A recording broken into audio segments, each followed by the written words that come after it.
Godhra Panchmahal police શંકાસ્પદ વહેલ માછલીની ઉલટી એબગ્રીસ gun સ્વરૂપે ગેરકાયદેસર રીતે લઈ જતા એક ઇસમને પકડી પાડવામાં આવ્યો છે. Story report by Chamansinh Chauhan. IGP Shri RV SRA સાહેબ, પંચમહાલ વિભાગ, પોલીસ અધિક્ષક શ્રી ડૉક્ટર હરેશભાઈ દુધાત સાહેબની સૂચના અને માર્ગદર્શન હેઠળ એસઓજી પંચમહાલના પોલીસ ઇન્સ્પેક્ટર આર એ પટેલ અને તેમની ટીમના પીએસઆઈ અને પોલીસ માણસો વન્ય પ્રાણીઓના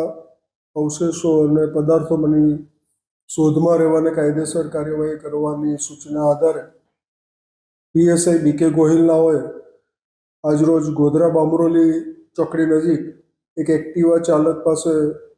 આ પ્રકારનો પદાર્થ લઈને જતો હોવાની હકીકત આધારે તે એક્ટિવા રોકી અને એની ડિક્કી ખોલાવી અને તપાસ કરતા એની અંદરથી વ્હેલ માછલીની ઉલટી, જેને એમ્બરગ્રીસ કહેવામાં આવે છે, જે કુલ્લે 768 ગ્રામની, જેની અંદાજિત કિંમત ₹76,80,000 થાય છે, તે મળી આવતા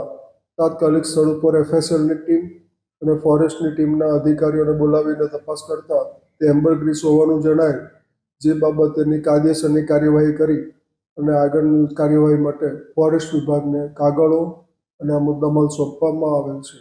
પ્રાથમિક તપાસમાં હાલમાં તો એના કહેવા મુજબ એ વડોદરાથી લાવેલ હોવાનું જણાવે છે, પરંતુ ખરેખર ઊંડાણપૂર્વકથી તપાસ કરવામાં આવે